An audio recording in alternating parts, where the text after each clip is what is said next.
What is up, everybody, and welcome back. Today we have the review of the Sword Pete 379 with Rodgers triaxle lowboy, obviously in 1 to 50th scale. This is the latest run of the 379 with Rodgers lowboy, quote unquote by WSI. Even though, despite what I said on one of the shows on the Model News channel, I said I would never buy a WSI model because of what they said about, or what they did, not what they said, but what they did to Sal and Vinny, aka 328 DLCR and Cat 325 CLCR, I believe it is. Despite what I said, at the heart, I know this is a sword model. Now, you guys can brand it whatever way you want it, but the fact remains very true that this is a sword model. It's not WSI. It's a sword model in a WSI box, and it's a quite pathetic box at that. It really is just a pretty generic WSI box. Just a gray box with a window and 2 expanded polystyrene trays. Unlike the very nice quality sword boxes that we used to get when it was distributed by Sword themselves. But it is still good to see this model. It is a very nice piece. I have 2 complaints about this model, and they both fall on the fault of the lowboy. So, we're going to get to that. But first, we're going to review the truck. I want to say this, though. Sword did a great job engineering. And if you can pick this up for even $219, it's still great. Because, and the one reason I was glad to get this is because I've seen them go for, $500+ for just this. And it's kind of pathetic because the 379 got really hard to get right up until the end. But I'm glad that WSI, this is the one move that WSI got right. I'm glad that WSI was able to get a hold of these and distribute them. So anyways, guys, without further ado, I know it's 2 minutes of rambling already, but here we go. To start out with, the truck, it's like I said, a Pete 379, very nice piece. This piece is far superior than any other truck that Sword ever did produce, including the 357. I have even the Mac Granites. By far, this is the best truck. So to start out with, obviously this is the blue version, not the richest towing. You have the bug shield up here. You can see edge through grill, your lights, and your Peterbilt logo. Here's your front bumper. And one of the accessories they include is this oversized load sign, which just slots into place right there. And it looks very nice. For the sake of review, I'm actually probably going to take it off because I do have to open the hood. And if you did not know already and you're not familiar with sword models, the hood does open. Any detail that you would want, you'd get. So anyways, so yeah, lots of nice chrome work on the front. Coming out to the side, you have the Peterbilt logo right there, and another one down here.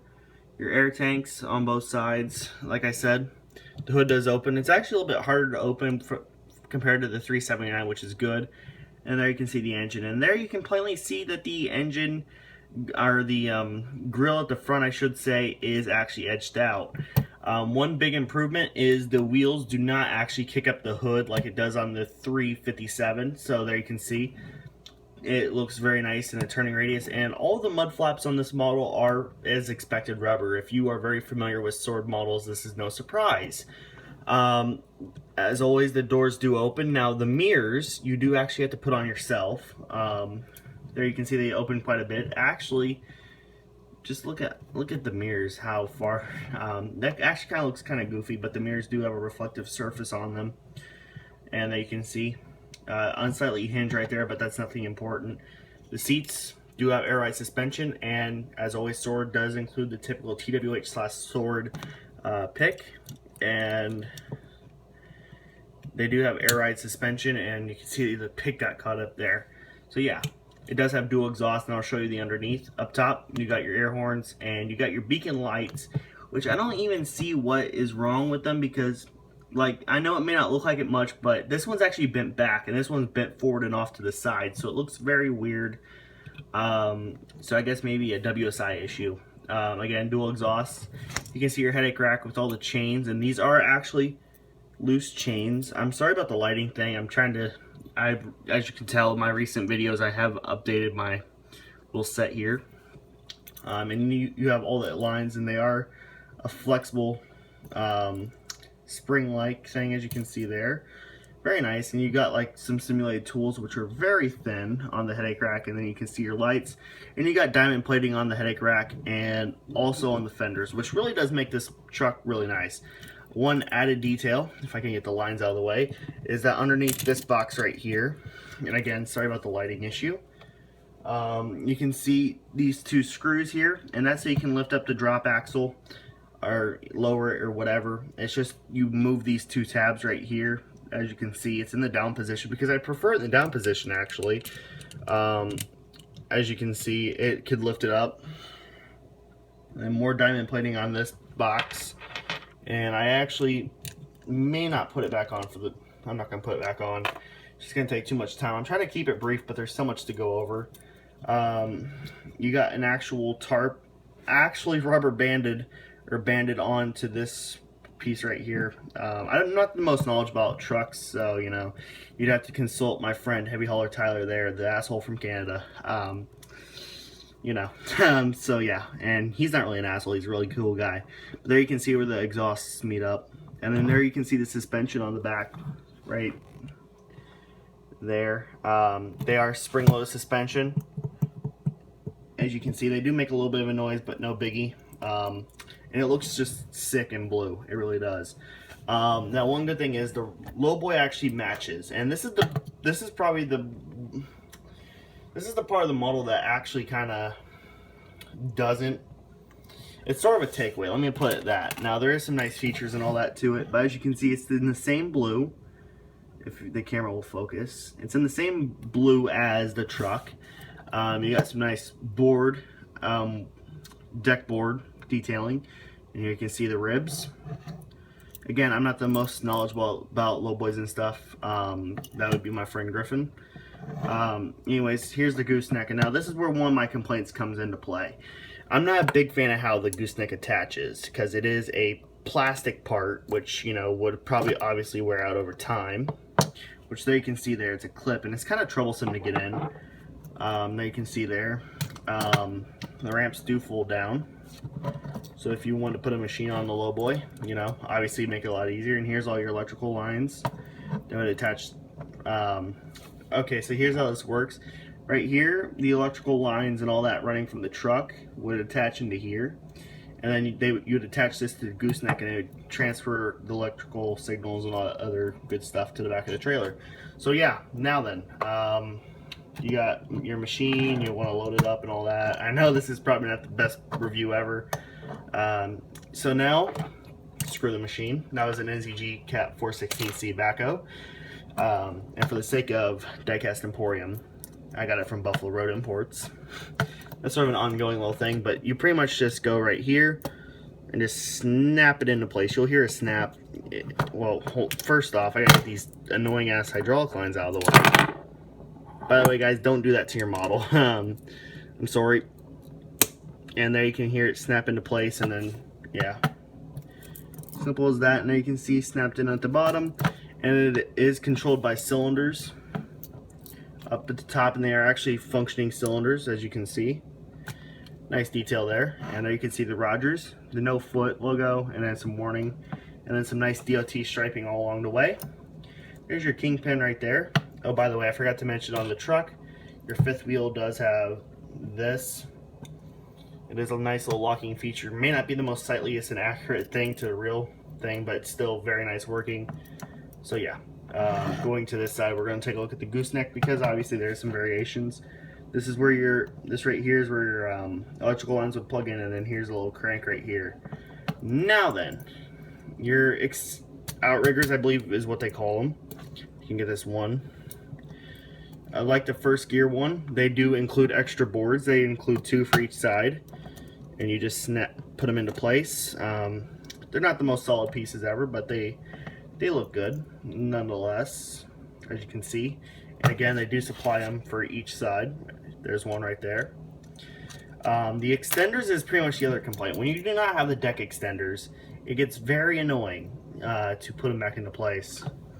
But you know, it is what it is. So anyways, keep going. You got some more nice details, more fine warning decals, and then you got little shackles all along the side of this thing. And then you got some nice chrome rims, of course, you know, because you want to be styling and profiling on the road. And then back here is another drop axle, which you can see that come up. And actually, I prefer to show you on this one because it's actually easier to put down, in my opinion. But also, you gotta be careful because sometimes when you spring it up, it does, like on the truck, it does like to get caught. But there you can see, it does stay up. So yeah, very nice. And there you can see all the hydraulic lines going to the back. Air brake lines more than likely. Again, not the most knowledgeable, but on the back you can see your taillights and your Rodgers mud flaps, which again are rubber. So yeah, and on the back it also, it includes another oversized load sign which just goes into place right there. So yeah, so again, a very nice piece, very worth the money, very much worth the money I should say. And we're actually gonna scooter on back. I know this is not the best review ever, but you know. And again, you can see what I mean by the annoying lines, but you know, can't do much about it. And overall, it is a very nice model. Very big piece, I will say. But you know, well worth it. I did not get the flip axle though, so you know. Now we're gonna put some machines on it. And this is probably one of my more favorite machines to display it on. It's the Liebherr R924 Compact, and I probably should have the sideboards on this. Maybe I should. I don't know. But it looks very nice. I love the look of the zero tail on the Lowboy. I really do. Considering. So yeah, there's that. Very nice looking piece. Now on ratings, I will have to give it a very solid 20 out of 10. Really, I mean, there's no real fault in this. You know, I just had a couple of complaints from my own personal experiences with it, like the outriggers for the extenders, which the deck board extenders, which is really, you know, nothing major. But the real major flaw is definitely how the Lowboy clips into place. It feels very fragile, and it feels like every time I disconnect it, it's going to break. Honestly, I'm not the biggest fan of it, but you know, what happens, happens. I'm still a very big fan of this model. At heart, this is still a sword model. It even says on the box, on the back of the box, it has a sword sticker. WSI can brand it whatever they want since they are very manipulative bastards. And I do not support WSI, but I do support sword models, and you know, they are going to be coming out with the Mac version of the Lowboy set. They also have the Rich's Towing 379. Well, I'm gonna talk for the 379s. They got the Rich's Towing. They got a red drop axle. They have an I don't want to say all crane. They have a couple other variations, but I decided to get my favorite color, which is blue, and it also kind of breaks it up, and it looks cool with the blue and yellow. Since most machines are yellow. And actually the Hitachi 450 looks awesome with the blue and orange combination. But still though, it's a very nice piece nonetheless. I am very happy with this. Wait, we forgot something. The DOT would probably get very pissed off if we did not have this. If it will go there. Now it's good. Now it's good, fine. But yeah, it's a very nice piece, and yeah. I honestly, if you have $219 to spend, I would put this model at the top of your list. It was a highly sought after model last year, and again, it's very much worth it. So anyways, guys, I'm gonna wrap this up. So thanks for watching, guys, and expect a bunch of reviews because I'm gonna start going through them like crazy. I know I haven't uploaded in the last week. I've been very busy. But anyways, guys, as always, thanks for watching, and peace out, and Happy New Year too. So yeah, we'll see you later, guys.